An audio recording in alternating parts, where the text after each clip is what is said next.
Hello, ladies and gentlemen. This is the 18th hour. We're studying the conversation patterns. The template on the left can be found in the teacher's guide under the file called I must. In the beginning lessons we studied I have to and I have got to. These are identical patterns. I must is also the same. I must go. These are all the same. The reason we didn't study this at the beginning, though, is because there's no question in this pattern. Plus, as we'll see on the pattern on the left here that we have, there's a much richer nuance to the use of I must than just to I have to do something. So I'll begin to teach you how to properly use I must in conversation. First, a general overview. The first patterns here deal with the verb. The second two deal with adjectives, and the third part here deals with nouns, and also you can use pronouns. Put simply, the pattern on the left here is used in a variety of different situations. It can be used when you guess about something. It can be used as an indirect question. It can be used just to stimulate conversation or to respond to what has already been said. Because of the different nuances in this pattern, the teacher is going to have to make a lot of different scenarios to help the student understand the pattern better. In each of these sets of patterns there is a present and a past form. With the verb, with the adjective, there's a present and a past. With the noun and the pronoun, there's a present and a past. So we'll start with the verb. In the present, you must go. In the past, you must have gone. In conversation, must have will often sound like must have or musta when people speak fast. It's easier to say I must have gone, as opposed to I must have gone. You know, you're not going to find this written anywhere, but in conversation I must have usually gets condensed a lot into must have and musta. So once again, this pattern is used to guess, make indirect questions, or to respond to what people have said. You see your friend with a new girl.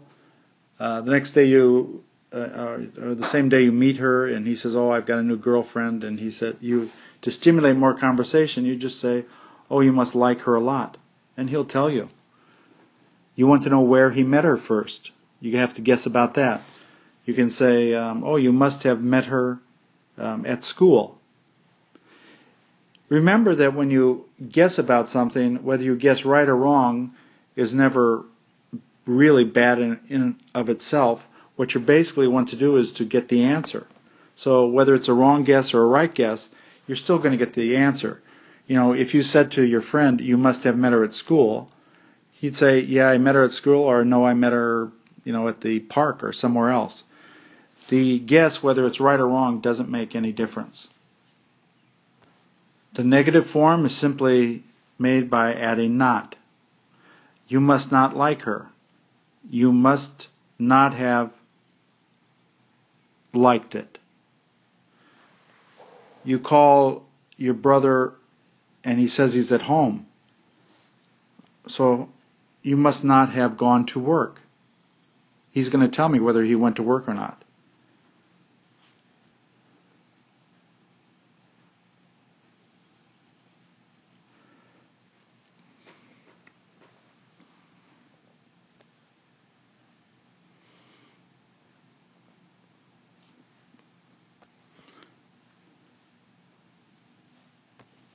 Finally, with the noun of the two associated with the two bottom patterns. The first one is the present, and the second one is used for the past tense. Once again, used to stimulate conversation or to make a guess, ask an indirect question. You see somebody, one of your young friends with an older woman. You want to know who she is. You're curious. So later you meet him and you can say, I saw you yesterday with that woman. She must be your teacher.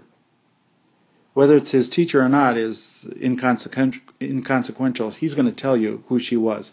Or he'll try to avoid it. So either way, you'll get your answer. In the past tense, you can say, he must have been your teacher. Somebody says to you they went to Italy for vacation. To stimulate more conversation, you simply say, oh, you must have had, it must have been a great vacation. They'll say yes, no, and begin to tell you.